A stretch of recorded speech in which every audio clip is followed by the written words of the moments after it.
My name is Rebecca Wingert. I'm the community and social media manager for Terabytes for Zombie Cure Lab. Hi, my name is Jens. I'm the creative director for Zombie Cure Lab and also a game designer. Where did the idea for this game come from? The idea for this game was created like 3 years ago, and it actually started with Medical Call, where we applied for some budget, and there we had the idea to make a science game. Actually, it's more like a serious game, and at some point we said, we need to separate the idea and make an entertainment product and more science part. And then I realized, how can you still connect the setting of science with an entertainment game? And then zombies have to do with science, and curing zombies sounds fun, and that's when the idea was born. So like this game, you make a base and you manage resources. It's a management game, but the twist on this is that it's humorous and that you're trying to find a cure for the zombie infection by capturing and training zombies, much like in like animals or like dogs or cats. Yeah, exactly. So this is our twist, and Humvees that are created from this process are actually your workforce. So the enemy becomes your workers, and they are happy to help because they, of course, want to be human again at some point. So can you talk about like the type of resources that you'll be gathering and spending and managing in your game? Obviously, like I know I saw woods one to build, but I'm sure there were more than that. Yeah, it's actually incorporated in the whole idea of progression in our game with the 4 tech tiers. You start with the zombie apocalypse, so you start with what you can find, like lumber, stone, iron ore, to process into metal. There's like vegetables and a resource we call glowberries that you need for research and other things. And there's also scavenging part where you can get those resources like upfront before you have to produce them yourself. Now, Rebecca, you have a demo out on Steam. What's it been like working with the community and hearing feedback from the game since the demo is out now? It's been actually absolutely fantastic. We've been getting a lot of feedback and also very constructive feedback that we always try to discuss. And our vision is to make the game better together with the community. So we actively advertise playtesting, and we get a lot of new playtesters in from the demo. Our Discord is very fast growing at the moment, and people are answering questions towards each other, and it's very wholesome to see. What's been like a really important piece of feedback that you've seen so far since the demo? Like anything specifically that has awoken your dev team or been like, we should have fixed that the whole time. I didn't really let that in. Anything funny stories like that? Yes, save games. So we didn't have save games in the demo, and people of course need a save game in order to progress properly. And yeah, what we knew most of the things that were missing. For me, one thing was the whole idea of giving a player an alarm button that makes your workers retreat into the base. We knew we need something like that, but it became more clear what specifically we need.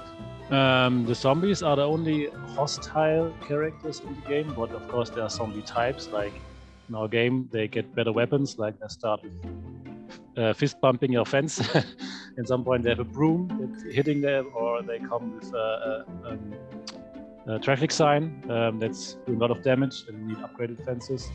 And the other hostiles are the Humvees, actually. So when the zombies get into your base, you treat them, they become Humvee workers. They can get angry again, and then they are also hostiles that spread the virus within your base. So you're not done when you froze a zombie. The journey of defending your base actually starts then even more. Can you talk about some of the inspirations when you made your game? I mean, I was a big fan of George Romero's like zombie films of Day of the Dead, Dawn of the Dead, and I see a lot of that, specifically Day of the Dead with the scientists experimenting on the zombies and trying to train them to become part of the workforce. Also, I had these pictures in mind of those movies. I always thought, shouldn't there be a possibility to cure the whole world of humans? This would be a big motivation for scientists, right? To find a cure. And yeah. And what the other inspirations, at least I had, were more the gaming section of the gameplay, like Dungeon Keeper or Oxygen Not Included. It's fun because like you mentioned your tiers of buildings. I love how the like scientists, they actually start by like working literally in like garbage huts and like half-assed lumber like support barracks and stuff like that, but then you eventually go up the tier list and get nicer things. Can you talk about some of these really interesting like machines you have? Like you have this frost machine that freezes zombies from attacking you and all these other cool like tier machines. Talk about some of these awesome science machines you'll be building. Yeah, from the start of the game, with the creation of our art style, we always try to think, how would scientists solve the zombie apocalypse? And they are a bit crazy, and do it yourself, make new machines, and they have something in the beginning called a bellow freezer. It's just like a big bellow that freezes cold air to create the ammunition for your towers that shoot the zombies to freeze them.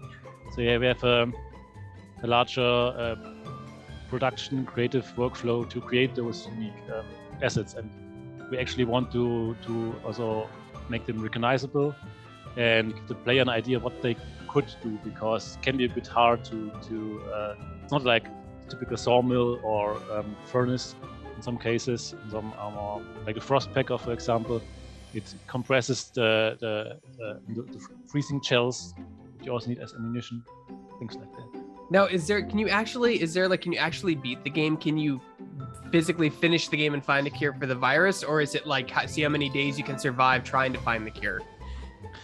I think most runs will be just how long can you survive, how far do you come, but we have actually bigger plans regarding also with like a meta game of playing multiple missions on a world map, and then there could be an end.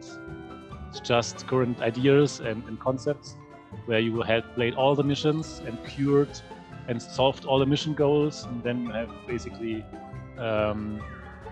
cured humanity. But of course, at that point, you would still be able to play missions.